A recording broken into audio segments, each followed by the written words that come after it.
was about 8 pence halfpenny, old money, or about 3.5p in today's money, which doesn't sound much, until you consider that a working man's weekly wage was about 7 shillings, 35p. In modern terms, this is equivalent to paying £40 to send a one-page letter. The only benefit to the sender was that they wouldn't have to pay this. The addressee would do that. This was hugely inefficient. Recipients weren't always at home, and when they were at home, sometimes refused to pay, hardly surprising at £40 per letter, or simply didn't have enough money to hand. On top of these day-to-day issues, the system was corrupt. MPs and peers of the realm could send post for free, and as a result, businesses offered them directorships so that they could utilize this perk. The usual cries of "something must be done" had been echoing around for a while. But the Victorians didn't just echo, they did things. Rowland Hill was an exceptional man. He came from one of those marvellous late 18th, early 19th century families with a passion for education and reform. His father, Thomas Hill, ran a progressive school on the principles of kindness and patience, where the rules were agreed by an elected committee of boys. Thomas Hill is said to have invented the single transferable vote for this purpose. Science was a core part of the curriculum, as was practical mathematics, a technology class. English, history, living languages, and elocution were also taught to ensure a rounded education, whereas Latin and Greek, which were endlessly flogged into pupils at Eton and Harrow, were optional. Hill followed in his father's footsteps and was running the school by the age of 25. He didn't just run it, he designed new premises for it, which included such innovations as gas central heating, a swimming pool, an observatory, and craft rooms.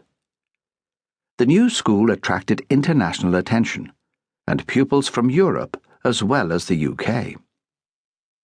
Alongside his educational work, Hill developed a rotary printing press, a speedometer for stagecoaches, and a propeller for ships, and co-founded the Society for the Diffusion of Useful Knowledge, an inventors' club, another of whose members was Charles Wheatstone, whom we will meet again later in this story. Hill also interested himself in public matters, writing a tract on poverty relief in the UK, suggesting ways in which poor but enterprising people could emigrate safely to Australia. Up to that point, emigration had been a disorganized business, with unscrupulous ship owners overloading ships and underfeeding passengers. Hill recommended checks on the suitability of both migrants and carriers, and a new system, whereby carriers were paid for the number of passengers who arrived safe and well in Australia. As a result of his work, he was made Secretary of the South Australian Colonisation Commission. Thanks to Hill's influence, the new colony was set up with a charter ensuring religious freedom and civil liberties. In his spare time, not that he had much, he was a distinguished amateur artist. According to legend, Hill first became interested in post office reform as a boy, when the postman turned up at his family home wanting 3 shillings for a bundle of letters. Young Rowland had been sent into Birmingham to sell some old clothes to raise the cash. Now, as an adult with a track record in social improvement, Hill turned his attention to the topic once again and wrote his famous pamphlet, Post Office Reform, Its Importance and Practicability.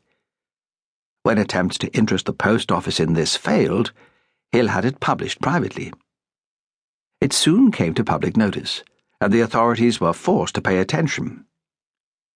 Hill's vision was bold.